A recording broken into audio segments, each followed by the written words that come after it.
Баршаңызға сәлем достар. Бүгін мен сіздерге өте дәмді, ерекше жұмсақ печеньенің рецептімен бөліскім келіп отыр. Описанияға барлық ингредиенттерді жазып қоямын. Бұл печеньенің жасалуы өте оңай, әрі тез, бір жасағаннан шығады. Видеоның соңына дейін көрулеріңізді сұраймын. Үй температурасындағы сармаймызды алып ыдысымызға саламыз. Керек мөлшерде қантымызды салып, жақсылап араластырамыз қасықтың көмегімен.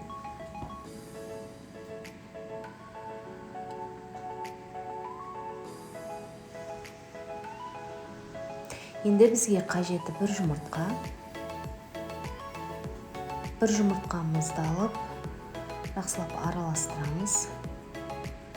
Бір шымшым тұзымызды саламыз.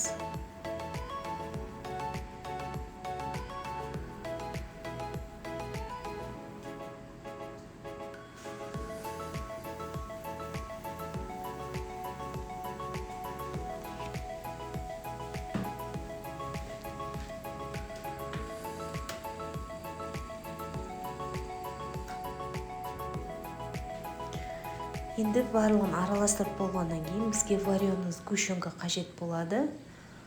Оны да керек мөлшерде саламыз. Осылай барлығын жақсылап араластырамыз.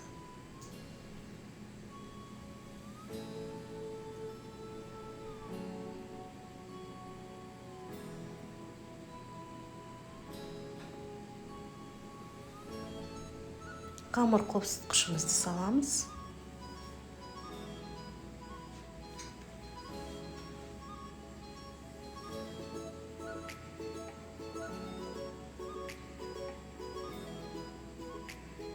Осылай араластырып аламыз.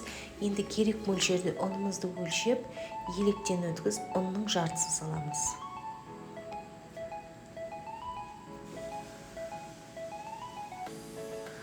Жақсылап қасықтың көмегімен араластырамыз. Онан кейін қалған ұнымызды салып, тағы да араластырамыз.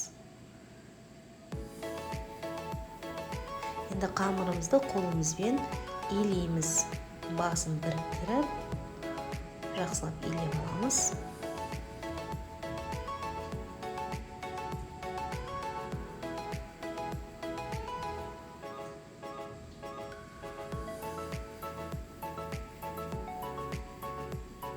Арасындағы майы, сгущенкасын бәрі араласып, қамыр жақсы бірігу керек. Осы видеодағыдай жұмсақ болу қажет. Қолымызды сулап алып, енді печеньенің формасын жасаймыз.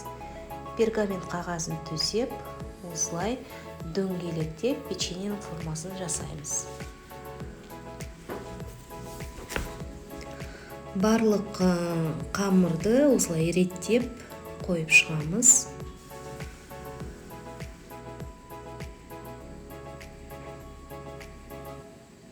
Қамыр өте нәзік, жұмсақ болып шығады.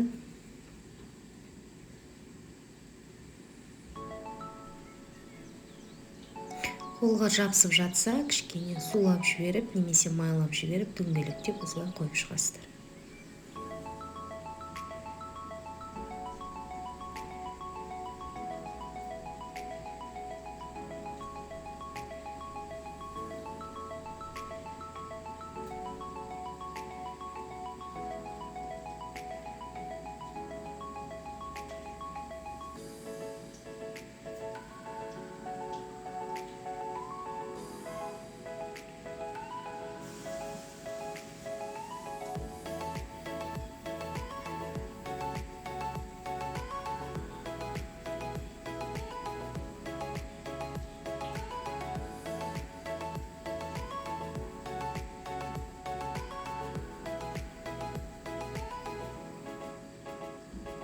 Неге барлығын осылай қойып жүріп, кішкене үстінен қолымызбен басып қоямыз қамырды.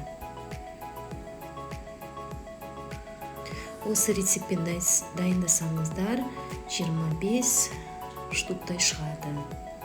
Енді дайын болған қамырымызды қызып тұрған пешке 180 градусқа 20-25 минутта пісіріп аламыз. Міне дайын болды. Енді бетіне қант ұнтағын себеміз. Достар, міндетті түрде осы рецептпен дайындап көрсеңіздер болады. Печенье өте дәмді, жұмсақ шығады. Описаниядағы өлшем бойынша жасасаңыз, сіздерде де осындай дәмді әдемі болып шығады. Комментарий қалдырып, лайк басып, каналыма тіркелуді ұмытпаңыздар. Сіздермен болған Жанар, барлықтарыңызға ас болсын.